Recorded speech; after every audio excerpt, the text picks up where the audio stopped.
you, Sandy. About 10 minutes, and then people can ask questions. Okay, great.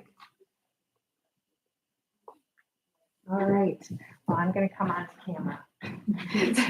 So welcome everyone to Dragon Tail Books, and thank you, Sandra, for coming and reading from your book. And I'm very interested in the author. So thank you very much. I'm reading from my recent scholarly book, Nnedi Okorafor, Magic, Myth, Morality, and the Future. And it came out in February from as part of a science fiction series. I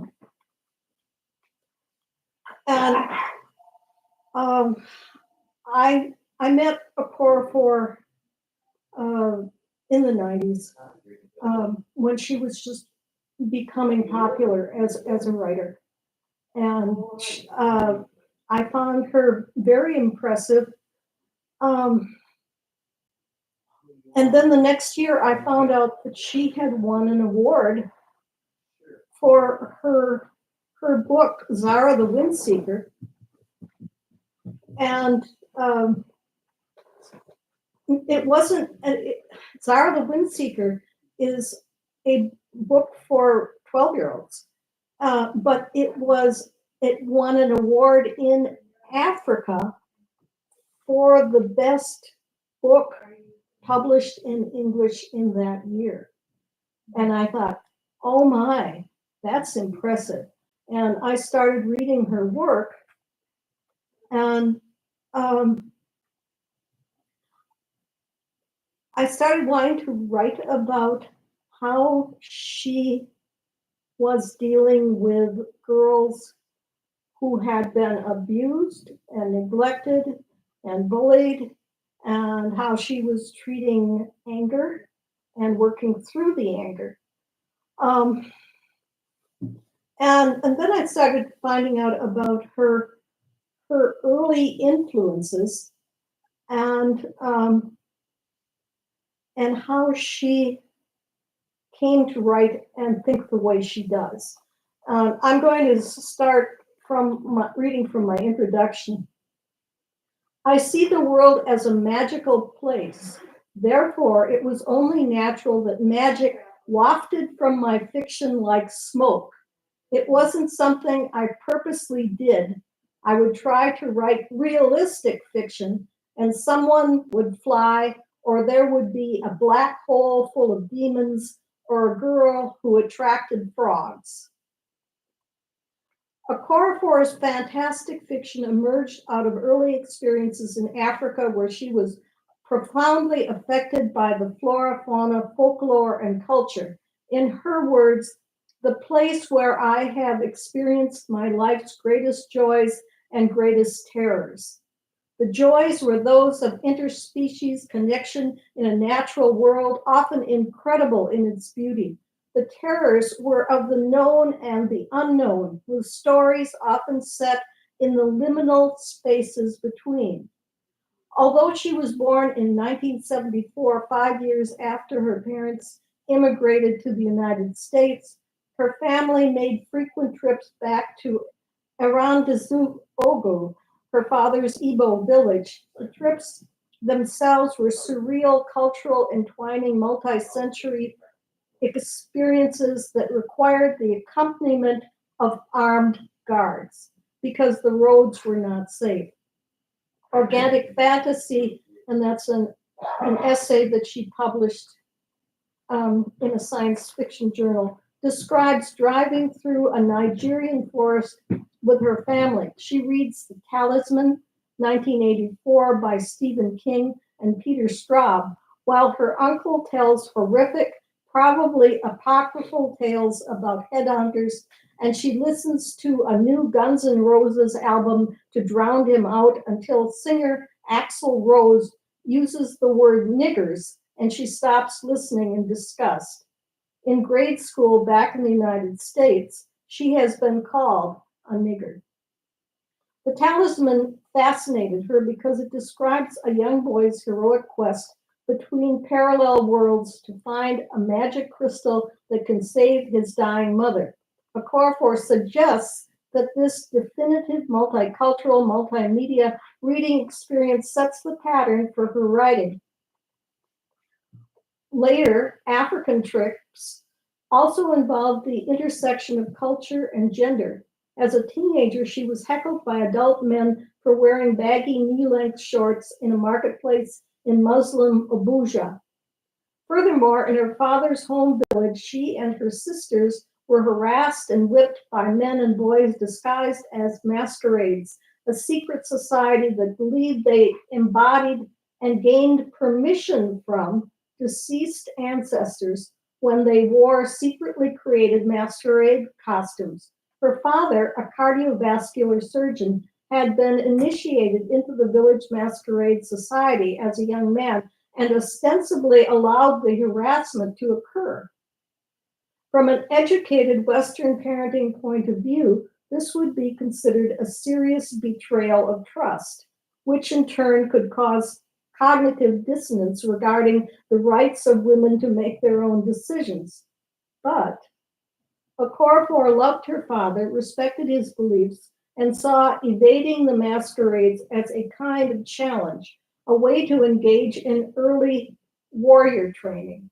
This resilience training also helped in dealing with racial prejudice at home in the United States, where issues of race continued to lurk around corners, and she was frequently bullied for being different. It's not surprising then that Okorafor does not take women's rights for granted, but rather as part of a continuing battle against invisible systems of male privilege that must be fought and refought in various times and places. Presently, this war continues to be fought in the science fiction and fantasy community, where conservative white male fans such as Brad R. Torgerson and Theodore Beale, aka Vox Day, have furiously asserted that Hugo and Nebula award-winning women such as Okorafor, Hopkinson, and N.K. Jemisin are half savages, despite their advanced degrees and university positions. These fans suggest that the popularity of African American speculative fiction is due to literary affirmative action and reassert long disproved theories of racial inequities, as Dowdle 2020 suggests, the dehumanizing ideologies that justified colonialism and slavery. Likewise, the continuing war between contemporary and traditional values creates a dramatic tension throughout Okorafor's work, with human rights abuses such as the 2014 Boko Haram kidnapping of Chibok schoolgirls providing inciting action for several of her stories. Early 20th century socialist W.E.B. Du Bois once explained that African Americans look at the world through a double consciousness, which suggests that at any given time they can observe events through the binocular perspectives of being both African and American. Okorafor adds to this a third consciousness, that of being a woman who has been sexually harassed and frequently undervalued, her voice ignored by those who have been privileged with power. Correspondingly, she has a deep compassion for those who have been othered, and this compassion extends to the flora and fauna of the ecosystem and beyond into outer space. Like other writers such as Maxine Hong Kingston in The Woman Warrior, Memoirs of a Girlhood Among Ghosts, 1976, Okorafor grew up with no clear cognitive boundaries between the magical and the mundane. The result is an ingrained acceptance of and interest in the other, and a blurring of boundaries between human, plant, and animal. In 2009 interview in Clarkesworld magazine, Okorafor writes that when a story comes to her, it won't let her rest. The characters and their worlds are real. I've felt the sting of their sandstorms and smelled their force. The creatures really do bite, snarl, sing, spit, sting, etc. The next section is called Okorafor as Rudimentary Cyborg, the Dynamics of Disability. And this is another aspect of Okorafor that makes her such a dynamic writer. As a child, Okorafor was fascinated by insects and originally intended to be an entomologist. But when she was 19, a spinal surgery to correct her scoliosis went horribly wrong. In May 1993, between her freshman and sophomore years in college, surgery to straighten her spine resulted in paralysis. The surgeons decreased the correction, fused two vertebrae, and lashed a stainless steel rod to her spine to keep everything in place. After the surgery, she was temporarily paralyzed from the waist down. It was as if half of me had teleported to another dimension. She saw herself as a rusted robot, a machine with no waterproofing, caught out in the rain, with no shelter nearby, no options, vulnerable. I was now malfunctioning. I needed a hard reset. And obviously, this is going to affect her writing. Afterwards, as she lay in a haze of pain medication, her hospital room was infested by enormous fluorescent insects, bigger than the ones she had caught in Nigeria. In an unpublished verse from Earthseed, the Books of the Living, Octavia Butler has written that sanity is the tool with which we build worlds around ourselves. The smoother our interface between our personal world and those of others, the more sane, the more human we perceive those others to be. But what if our experience of reality is defined by otherness? Okorafor's post-anesthetic vision reflects an essential part of her internal world. Similar insects eventually populate the greeny jungle of Guinan, her secondary world. Okorafor's slow recovery gave her time to reevaluate her plans for the future. While she was in the hospital, she attended a craft therapy activity. First, she constructed a woman out of blue clay and later drew that woman with long blue dreadlocks. Drawn out of the depths of despair, this picture became an inspiration for her Windseeker stories, as well as Binti's Oku Oku tentacles. Her memoir, Broken Places, Outer Spaces, describes her recognition that this was a Nigerian woman who lived a long time ago, and the reason the woman is not all sweaty in her long dress is that she could fly. This conclusion has been significant for Okorafor. Although at the time she was in considerable pain and could not feel her legs and feet, she still retained the confidence and resilience of a top-ranked athlete, a fast runner, and a champion tennis player. Despite her shock and anger at being paralyzed, a deep part of her personal mindset believed that there must be a way to transcend, to fly above her problems. Her scribblings in the margins of a used paperback of Isaac Asimov's I, Robot describe the adventures of the flying woman. It was April 1925, 80 degrees with a nice breeze. She was 20 years old. Hovering above in the dark, she looked down at her village with disgust, but she didn't fly off just yet. With these first words, her life changed irrevocably. She took her first creative writing class in the fall of her sophomore year. Eventually, those scribblings led to the Windseeker stories and were incorporated in her short story, How Yin Yang Got Her Wings.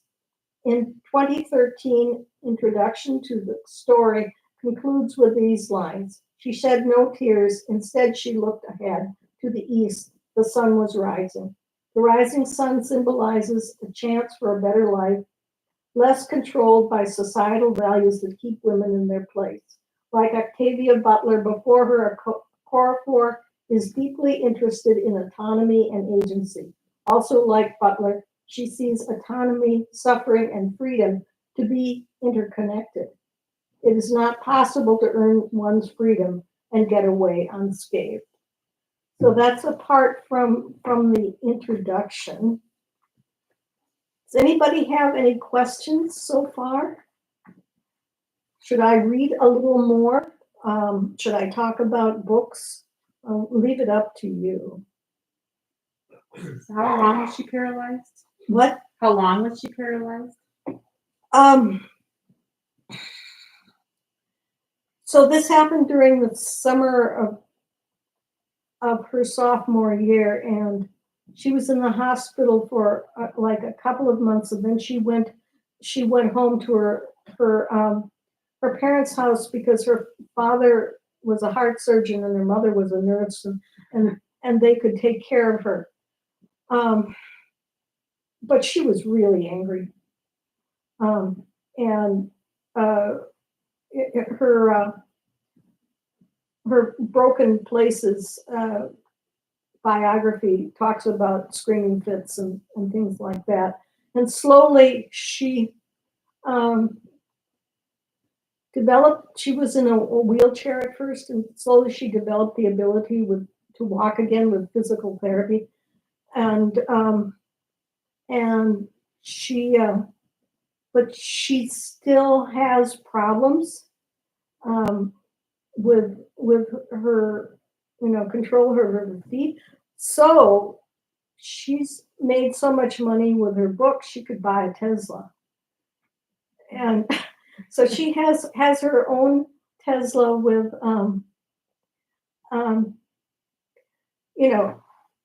all hand controls. And she has her own charging station at her house, and she works for like the University of Phoenix or someplace in the South where it's warm. There's a paragraph. Decades later, she continues to have difficulty with balance and foot control, requiring accommodation when driving her specially designed Tesla. Thus, her work can be read as a dynamic between ableism and disability. What disability scholarship identifies as disability. So it's dis with quotations around it, referring to the overarching social system of bodily and mental norms that includes ability and disability. All of her young protagonists suffer from body-mind issues that initially mark and separate them from others, and despite their ability to attain agency by overcoming marginalization through flight and fight, pain, both physical and emotional, continues to be a driving force. More often than not, transcendence depends on personal resilience and problem solving combined with advanced technology. And she's one of those recent Afrofuturist writers who unapologetically combine magic and high technology. It used to be that that if you wrote a science fiction book, the implication was that everything was science, everything was provable, nothing was magical, and that has slowly eroded.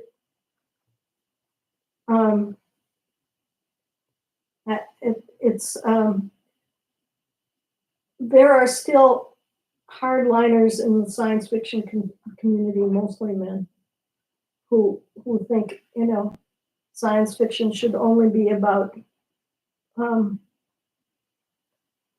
big machines, wars in space, things like that. But there's this powerful community of young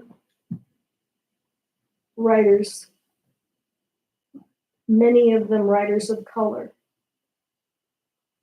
who believe that the unexplainable is a part of life and can and should be part of speculative fiction. I'm going to read just a little bit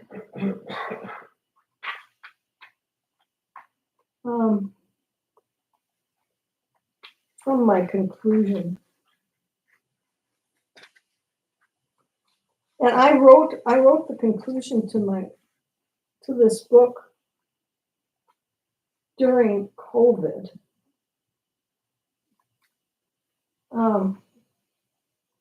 And when so many of the things that she predicted were coming true,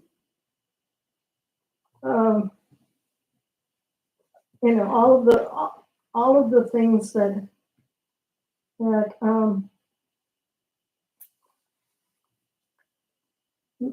science fiction writers, beginning with Le Guin, were warning about have been coming true,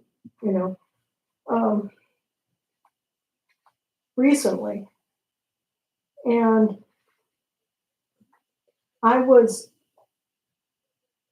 during the time I was writing my book on Le Guin, I reread Will and Ariel Durant's very thin book called The Lessons of History. And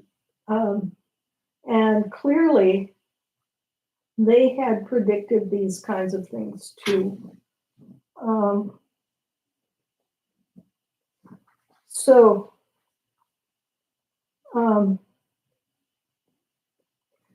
This is the Durants on slavery. The Durants write that the Roman Empire became weak because patriotic warriors fighting for land had been replaced by slaves laboring listlessly on vast farms owned by one man or a few. The Book of Phoenix by Okorafor describes a form of neo-slavery, both human and cyborg, that greatly weakens America, setting the stage for civil war and apocalypse. And that's a very spooky book. And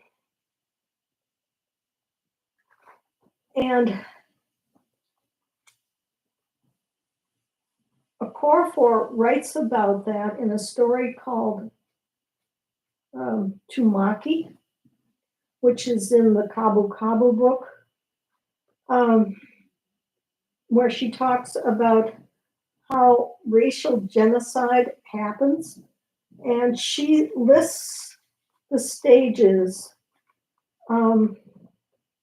as classification, symbolization, dehumanization, organization, polarization, preparation, extermination, and denial. And we're seeing those kinds of things now in the United States with what's going on in Florida, where they are talking about how the slaves were able to gain valuable skills from being slaves. And that's in the curriculum for Florida public schools right now. And that's part of the whole denial kind of thing. And there's an advertisement on TV right now with a black man and his child. I think he's a rapper. And it's on critical race theory, where he says that critical race theory denies children the right to feel equal with other children. And he is totally getting it wrong. That's not what critical race theory is about. So this whole thing with demonizing critical race theory, which I use throughout my book, talking about how our gaze changes how we look at other people. That's basically it, is being demonized as something awful by the right, as something that is undermining the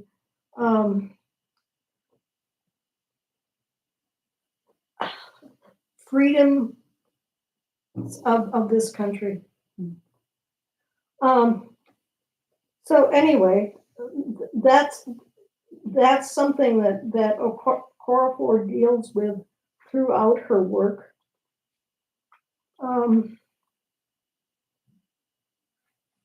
And I think I'm going to stop and talk about her comic books.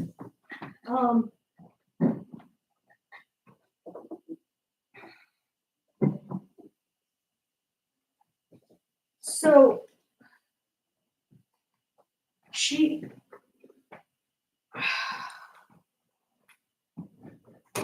very busy. I think she writes all of the time. She started writing in the Black Panther series. And then they let her write about Black Panther's sister, the little sister Shuri. So she has two comic books about Shuri, and all of these continue her ideas about women in leadership, and how matriarchy can work democratically. This one, LaGuardia, is amazing.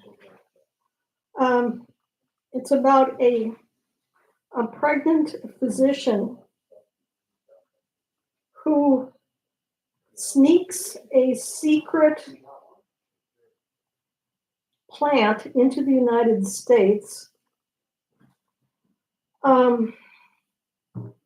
because, and the plant is sentient.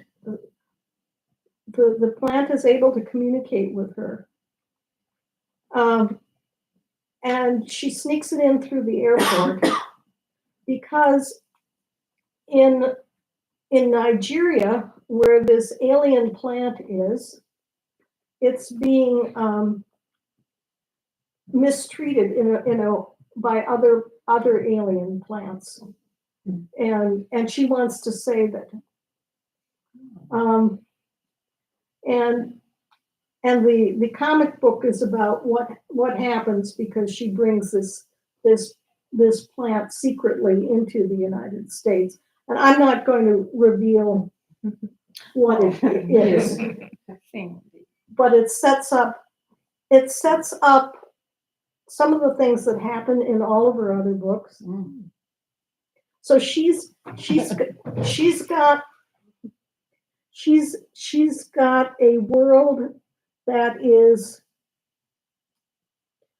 other dimensionally the world of Guinan, and it's like Earth, but it is secretly connected with Earth in various parts, and it becomes more and more connected. The dimensional lines start breaking down, and Guinan is a very clean world. It comes from it sounds like the beginning of the word gynecology, but there are other meanings for that because the African slaves, um, some of them called Africa gyne, um, and in actuality, her idea that people could fly comes from African mythology and folk tales that some people could fly. So yeah, so Guinan and Earth are slowly coming together dimensionally, which causes a lot of problems. And magic leaks through from Guinan into the world. Yes. I have a question. Does she do the artwork as well as write, or does she have an artist that She works with artists. She works with a lot of artists, but I get the sense that she's very controlling. That she draws little pictures, what she wants to do, and then she works back and forth with the artist. But there's not a bad artist in the bunch. She really, lucks out. She's got incredible. So is she controlling or she just knows what she wants out there and she's particular? I think some of each. Okay. Because if I wanted to put something out there that represents my work, I want it to be the best, right? Yeah. So I don't know, that might not be necessarily. Yeah, it works out. Obviously. It works out. But there's one comic book. I don't have it with me right now, but it's about a little girl who becomes. Let's see. I can't remember what the name of it is. It's she unites with this inky alien kind of creature, and she's in a wheelchair when this happens, and uniting with this alien creature allows her to be able to leave the wheelchair, and Okorafor was very specific about what she wanted this little girl to look like, and she sent the artist a picture of the Chibok schoolgirls, the ones who were kidnapped and held in Nigeria for such a long time, and she said, "I want her to look like that one." And so the artist, was happy to accommodate with her. Yeah, I'd probably be kind of controlling too if I had the power to do that. Well said. Yeah. But yeah, any other Wonderful. questions about any of these books? I can talk about. She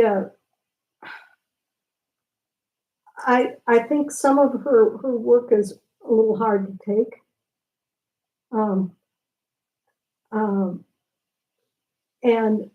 And recently, she's been writing about children who do awful things. And I wouldn't give those books to a child because they're too upsetting. But she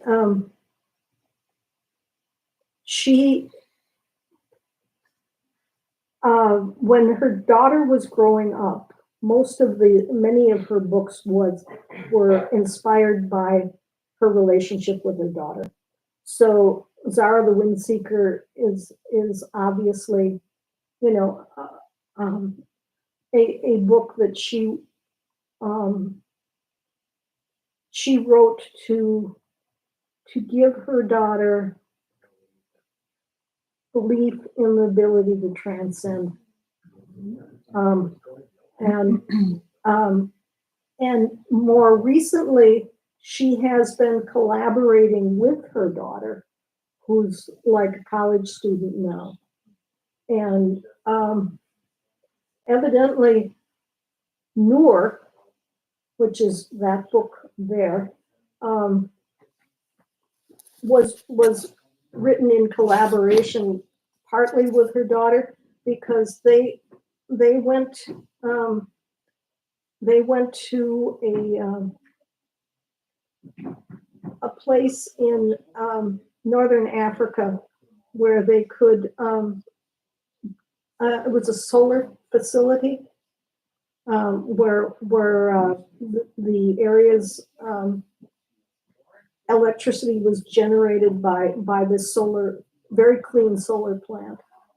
And so their idea for Noor, they kind of worked together on that, was to talk about a company that instead of using clean solar energy, used wind generation and totally destroyed the ecology of northern Africa, and what happened after that.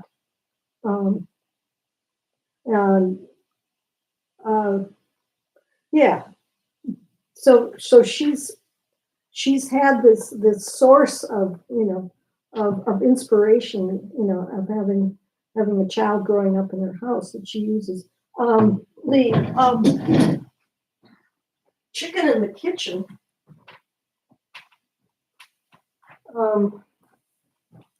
is a started as a story that she told her daughter when her daughter was a very small child, and it explains masquerades to like a 3 or 4 or 5-year-old child, because they believe that masquerades are embodiments of deceased ancestors and other characters. So you've got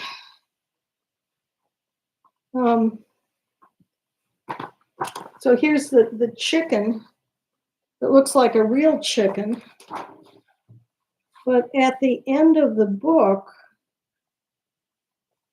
this little girl wakes up and finds the enormous chicken in her kitchen the night before a masquerade parade, and it makes a mess in the kitchen.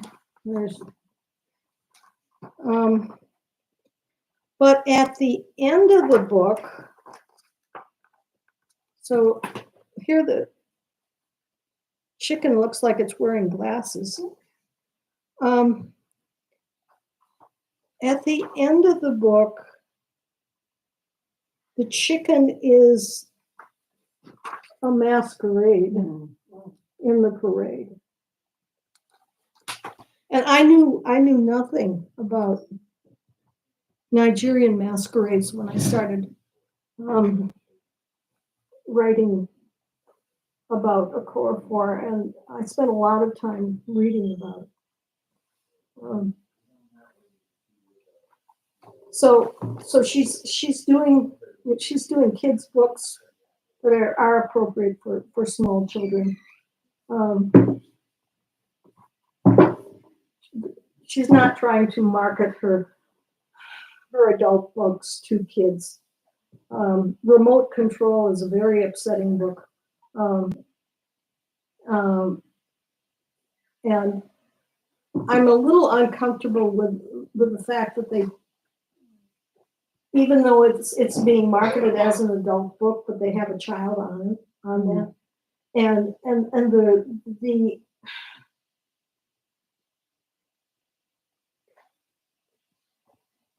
my sense is, though, from my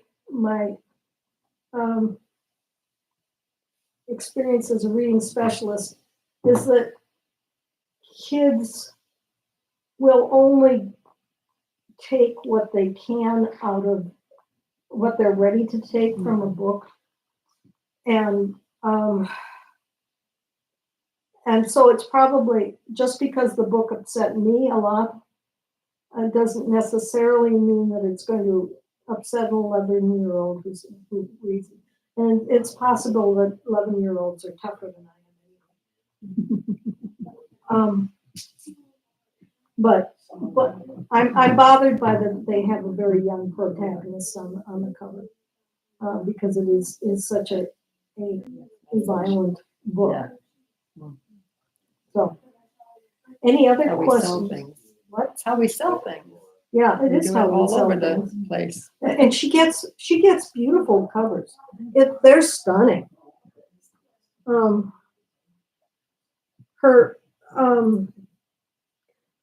Akata Witch series is very popular. You know, she's the Akata Witch is Akata means something like slut.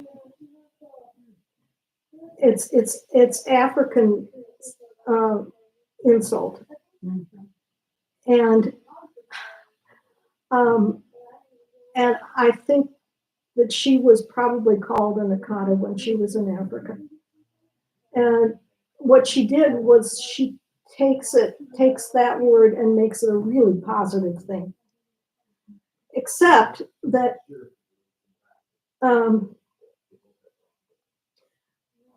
African booksellers said that they couldn't sell that.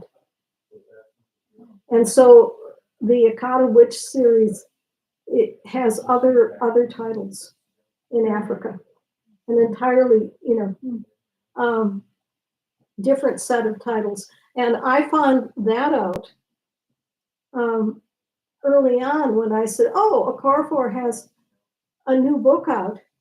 It was advertised on Amazon, and I bought it. And I just read this book. There was another one. I mean, she's that I requested, and it came and it was written in German. So she's also getting international attention. And I sent that one back. I Couldn't read that. I have a minor in German, but it would have been too hard. And painful. So, any other questions? I'm just curious, you mentioned that you met her at some point. Could you talk a little bit more about what that was like, or conversation you had with her, or just what it was like to meet her? Difficult.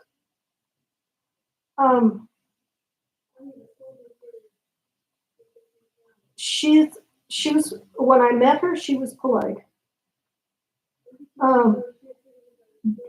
But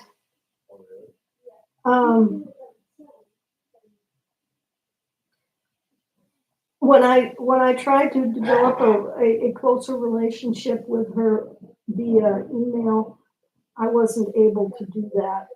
And she came to when the first paper that I had written was given at a conference, and she came to that paper session. And she sat in the back, and she wasn't nodding or anything like that, and I didn't know what she thought. And so I contacted her via email, and I talked about my idea for the book, and I was talking about how I was going to talk about moral development that she was that she obviously was demonstrating in her characters. And she wrote back and said, "I don't write about moral development. I write about what I write. I'm not trying to write about moral development." My stories come from me, to me from my ancestors. And I'm not trying to show any patterns. Well, okay, but gee, if you read theory about moral development, everything is moral development. Our choices are all based on how we see the world around us. And there are certain common patterns that we follow as we become educated.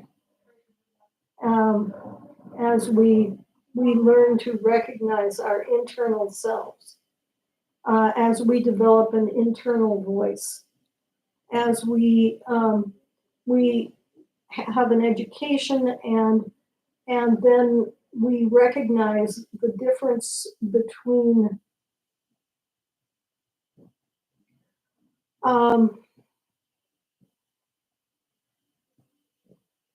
what we are told to believe and what we actually believe.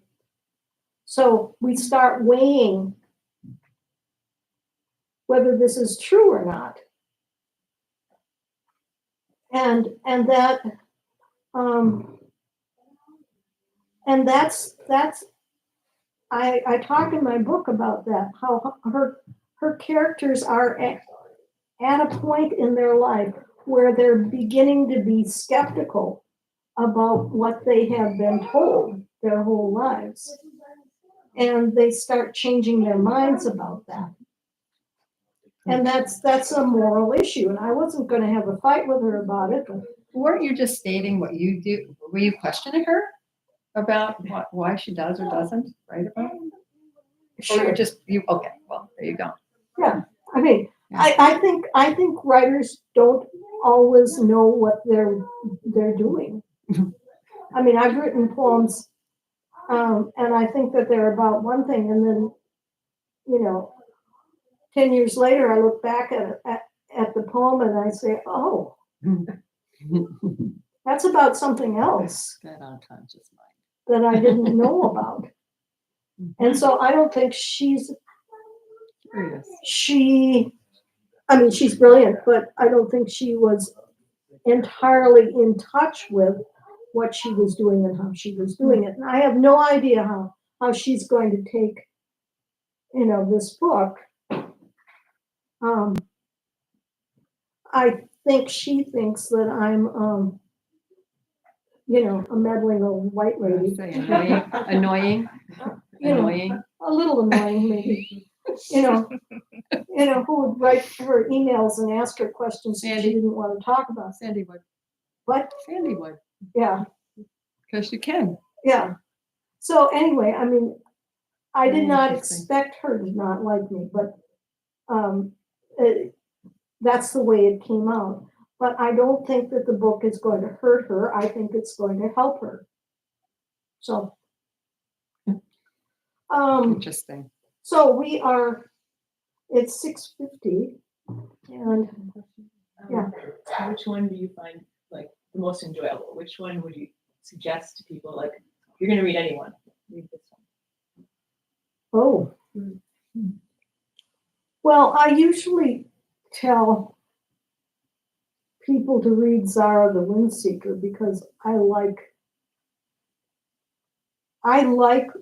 middle grade books. I really do.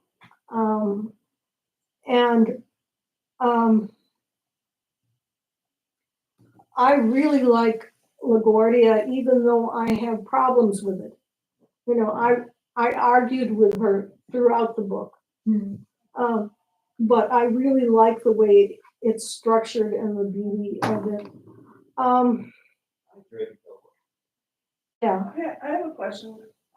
In her arc of work, is she progressively becoming darker? I think so. I think so. I think she's becoming less optimistic, and and basically maybe seeing your predictions come true might make you less optimistic and more angry. I don't know, she should, should I say should? She has the life that she has earned.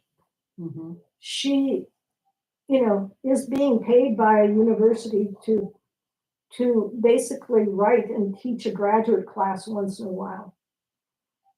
And she is making big bucks from her books and her TV things. So she can do anything that she wants with her life. And you'd think that that would be a reason for optimism, right? But her books are becoming darker. And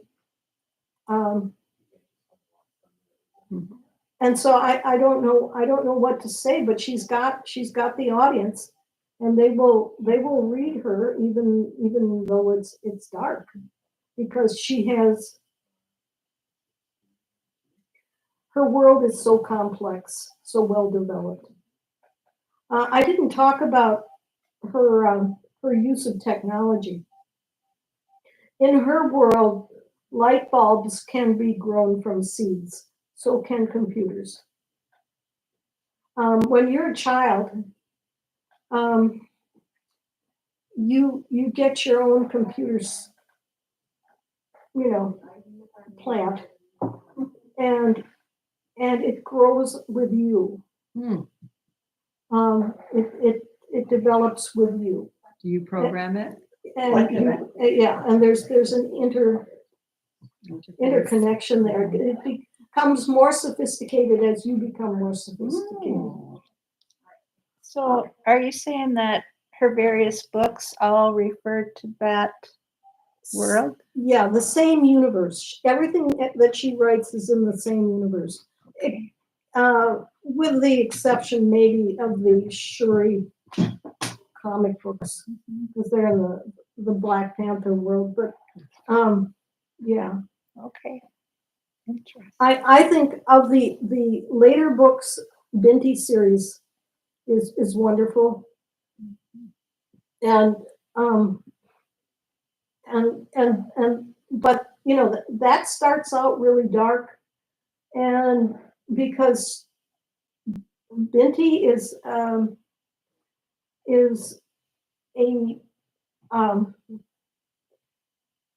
a programmer, a math genius, and she decides that she wants to go to a university off planet. And she feels that she won't be able to get the kind of education that she needs by staying in her home village. And now this family in Africa, they don't have the kind of computers that are grown from seeds. That's in Guinan, but they have special kind of computers, and that are they are like astrolabs or something like that. They have chips, and the whole family makes computers, and she decides that she wants to go to the university, and her parents don't want her to go because they think that the university will co-opt her genius. So she sneaks out before dawn, and she takes her luggage, which floats itself, down the road to the spaceport, and while she's in line at the spaceport, people try to touch her. Other women try to touch her because she has intricately wound hair that's coated with clay, and she looks kind of like a statue there, and the women want to touch that, and she ignores that because she's been taught how to not get into trouble. but she gets onto the spaceship, and they're happily on their way to the university, and she's falling in love with this male passenger who's going to the same university. When aliens attack their ship, pirates, and murder all of the other students except her, and she's able to get away and hide in her room. And the young man that she was about to kiss or whatever, his blood is all over her. Mm.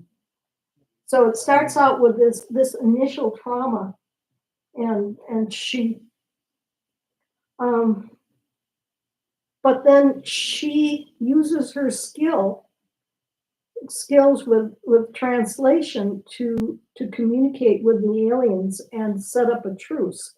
And then the other books evolve from that, which is really interesting. But at one point, she becomes part alien herself. Mm.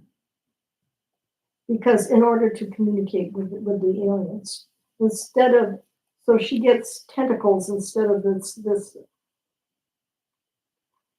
hair. So it's very interesting series, talking about, relationships and trauma and working through trauma. So there was a question from online, but they couldn't figure out the chat.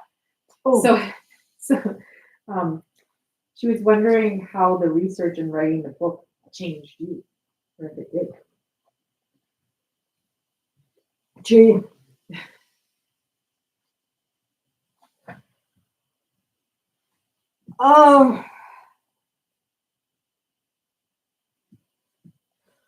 Well, I didn't know any of this stuff before I started doing it. I knew nothing about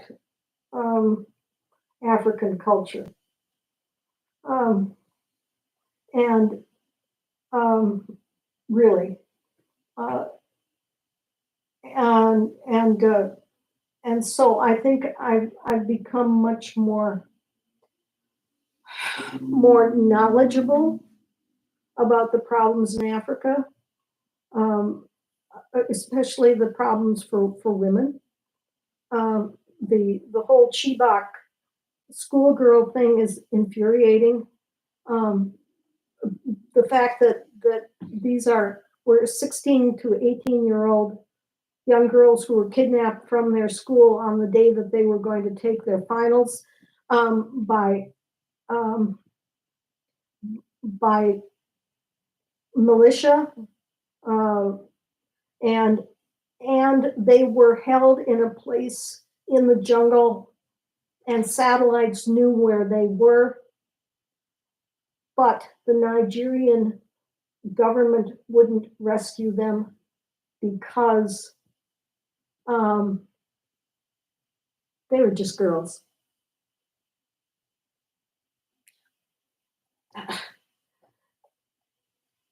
And it's just girls. Yeah. Why should we invest energy and money into rescuing them? And so there were like 234 girls who were kidnapped. And many of them were raped. Some of them were used as human bombs.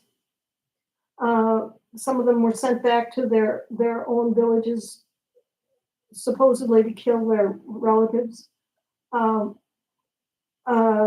They were forced into marriage because, that's what women are for. And eventually, when some of them got away, I don't know if they've all gotten away now or not, because even last year there was one who had finally escaped from some kind of a marriage. They came back with their babies, and some of them are living in the United States now, trying to get over their trauma. So how have I been changed? Oh, geez, a lot. Great question. and the fact that I learned critical race theory and use it throughout the book, says something. And, It says you're brilliant oh, and you're well, an amazing writer. Uh. And we appreciate you. well, thank you. So anyway, we're out of time. It's 7:02. So thank you for coming. Thank you. And Thank you. there's still cheese and crackers and tea if you want some, and you can look at the books. Thank you so much. Thank you for coming. I was on my list.